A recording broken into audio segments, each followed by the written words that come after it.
Hi viewers, I'm Alderwoman Donna O'Connell with the City of Palos Hills, and I'm here at the City of Palos Heights, PHTV Channel 4, and I have a very special guest this morning for you. My guest this morning is Miss Gayle Farmer. She's with Dorn School, District 117, and she is a special education teacher. Welcome. Thank you very much. How are you today? I'm wonderful. How are you? I'm great. It's a beautiful day outside, and it's a nice day to be here to learn a little bit about Dorn and a little bit about what you do. So let me ask you a little bit about yourself. So how long have you been a teacher? I've been a teacher for 35 years. 35 years. Okay, and you've taught at a couple different schools? I've taught at a couple different schools. I've done general education, administrative, special education. Okay, and what's your main role here at Dorn School? I teach in the LEAP classroom. Okay. It's a special education classroom. Okay, all right. And then how long or how did you know that this was a career that you wanted to pursue? I've always had a special place for children with disabilities. I feel that they're just very special and you can really connect with them on a different level. So I felt like I could do the most change and have the most difference in those children's lives. Yeah, it's very important. You know, it's very important. It's a lot of time and a lot of patience. And I've been at your school and I've seen you in action, so I know that you do a wonderful job with Thank it. you. It's very challenging. Yeah. And you've got other teachers in your class that help you out? Yeah, we've got our paraprofessionals, which are my right hand.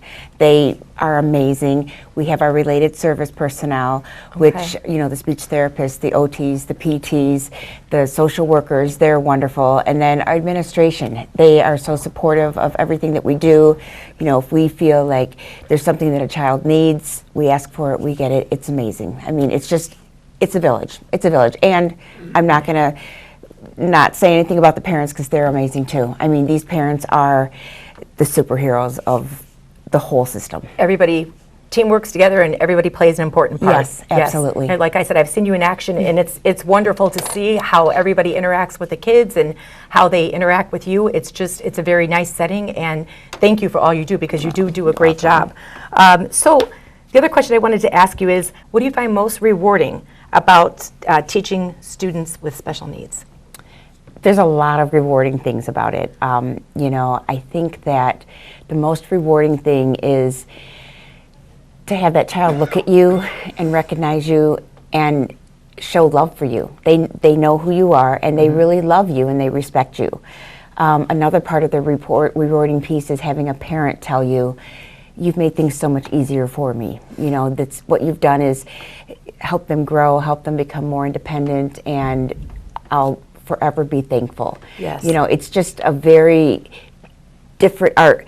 We see, a gen ed teacher will see progress every day. You know, the kids are getting it. Right. Special ed, it's slower.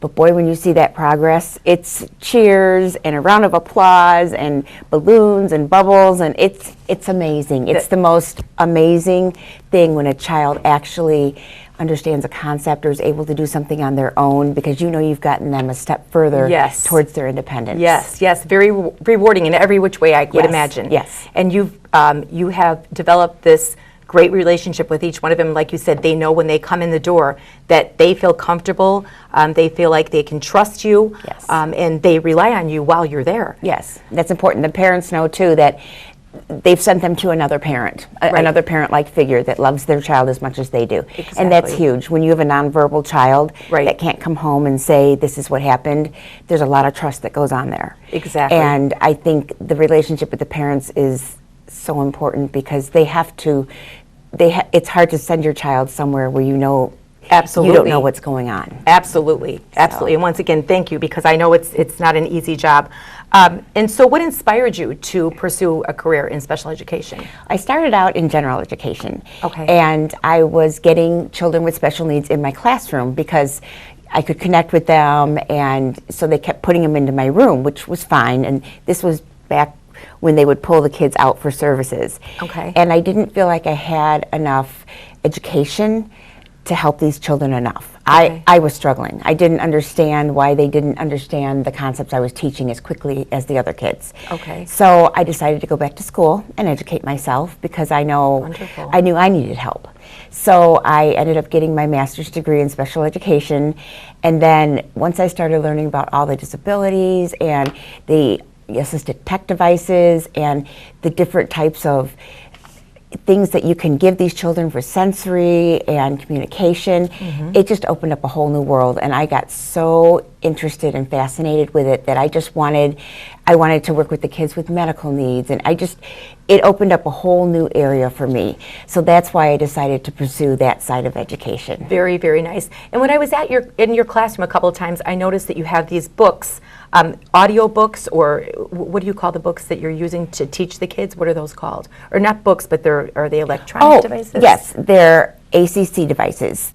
They're called assistive technology devices, and the children can use them to communicate. And usually when a child is having trouble communicating, their behaviors will spike. Okay. Because they want something. If you wanted something from me, exactly, and you couldn't tell me, and I couldn't understand, you would get upset. Yes. So a large piece of this is communication. So we do our very best early on to help them communicate. And it's a little device that they can carry with them, and it's got words that they can use, that they can ask for things. They can say if they need a break or if they're upset, or they can say how they feel, and this helps them communicate with us so we know what they're saying without them actually saying it. It's their voice. Yeah, I found that very interesting. It's a wonderful device, a wonderful learning device, easy for both of you to communicate. Yeah, and our district is 100% on the forefront of all of that. Yes, yes. I met with your principal, and she is absolutely wonderful, and the other PAs in the class, they are wonderful people, absolutely everybody. So then, what advice would you give to someone that they want to pursue a career in special education? What would be your advice? I would love for everybody to do it, but it's not for everybody. Right. Only do it if you have the heart and the patience for it, because the children deserve that.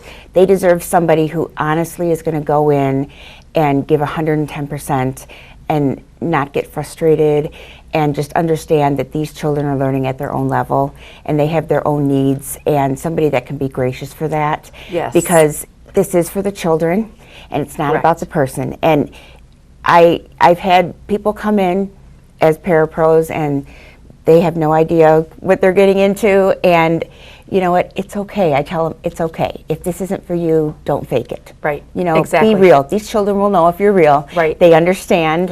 And you know what, I'd rather have people go into special ed, the people that really have just a real genuine love for those types of children, because that's the most important part. It is. You have to live it and love it and breathe it. Yes, absolutely, absolutely. A big heart and patience is very, very important, and you have it. You've got the virtue. What goals or aspirations do you have for your students in the coming years? Basically, they all kind of have the same goal. They all have individual goals, but my main goal for them, for the ones that can't communicate, I want them to be able to communicate. I think that's important. Right. But independence. A lot of these children are very reliant on their caregivers, their parents, their teachers. You know, we take their coats off for them. We get their lunches out. Sometimes we feed them. I want to take all that away. They need to be able to do all of this stuff on their own. Okay. So every day from day one, at the beginning of school, we start having them take off their own coats, and they follow their schedules, and we break it down into schedules for them, because we're not going to overwhelm them. Right. But you know, I want them to know where to put their folders and where to follow a schedule, you know, for the daily schedule. Right. They have to Right. become independent because they're going to be adults. Exactly. And they're going to have to do things on their own. Right. And there's not going to be somebody always there to do things for them. And I don't want them to, you know, break down crying because they can't, their zipper is stuck or something. I want them, so we have to start them early, you know, and the progress is slow early on. Right. But I've also taught at the middle, or at the grade school, and it's amazing to see the progress when you start early. I would imagine. I mean, Yes. they are, so good at learning their independence. So that's what we eventually want, is a lot of independence with these children. Okay, yeah, that's a nice aspiration to have, definitely, definitely. Well, once again, I want to thank you for all that you do and all the special education teachers that are out there, because it's challenging, and you all have a passion for it, and it is definitely appreciated by everybody. So also, I wanted to talk about, you've got another love in your life, that you write books. Yes. And so recently you published a book called Everybody Cries. Yes. And I'd like to know a little bit about the book, and how you started and how you started going about coming up with this idea to write this book. So I started writing the book because our school district also does a lot on social emotional learning, and it's called SEL. Okay. But we see a lot of emotions with the children. It happened before, but more so with the COVID, after COVID. Okay. We've seen a different group of kids come in. They were isolated for so long. And, even just in society, there's a lot more of mental health issues going on. Oh, yes. And, it's a big secret. Nobody talks about it. And then something happens and people are shocked. So, I see a lot of children every day. I do recess duty. I see them all. And I see a lot of tough kids. They're tough. These kids are tough inside. They're so, I thought, as an adult, I cry. I cry in front of my own children. Right. And I think that's important, because I think they need to see that is an accepted emotion. Right. And it's okay to cry. Everybody does cry. Right. And so I thought, I'm going to write a book stating that it's okay to cry. So many times I hear, stop crying, you're fine, don't, that's fine, just be a big kid, grow up. Right, we hear that a lot. Yeah, and I think that pushes and suppresses children's emotions, so they're not allowed to express their emotions, and then I think that manifests into bigger problems as they get older, because Absolutely. they're not allowed to show emotions. But if we get these emotions out and we can talk about them, Right. then possibly it won't manifest later in life, because we're able to handle them and work through them as a child. So I thought that, I'm going to write a book about a little boy that just goes through his daily life things and daily life instances that may cause crying, like losing a baseball game, or having somebody bully him, or falling down on his bike, And I don't even know why I know why I made it a boy, because his name is Andrew. And the name Andrew means tough and brave. Okay. So the dad named the boy Andrew. Okay. Because he's a tough, brave boy. But the dad, wanted to raise him to be my tough little warrior. And Andrew would cry at these certain things, and Dad would get on him. Not in a mean way, but, oh, come on, you're a big boy. Don't cry over this, because something else is going to happen that's going to make you cry even more. You got to be a big boy. So that's kind of how I started the whole book, to relate it to children, but to also have like a learning lesson at the end. Right, learning lesson for both adults and children. Absolutely. Yes, yeah, I read the book, and it's absolutely wonderful. So how long did it take you to do the illustrations from start to finish and the book? So I'm not the illustrator. Okay. I did write the book, but kind of a side note here, I give private piano lessons. Okay. I'm not promoting. You're busy. I am busy, yes. But, a lot of piano students are very artistic.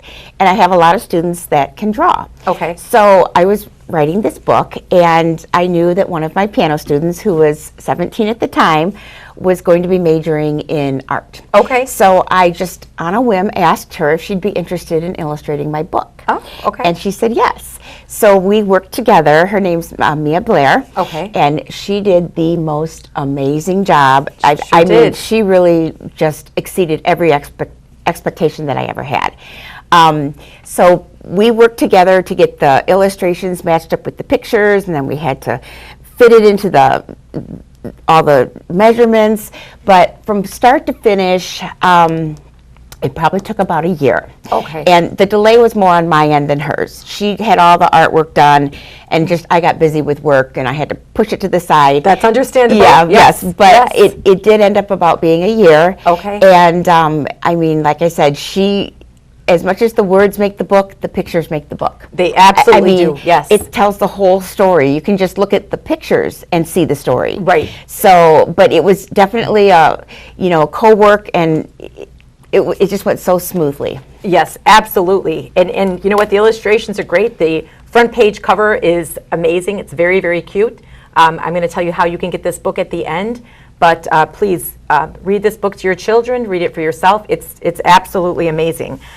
So how did you decide the book's contents, and how did you go about writing about that subject? I know we touched a little bit about it, but how did you come?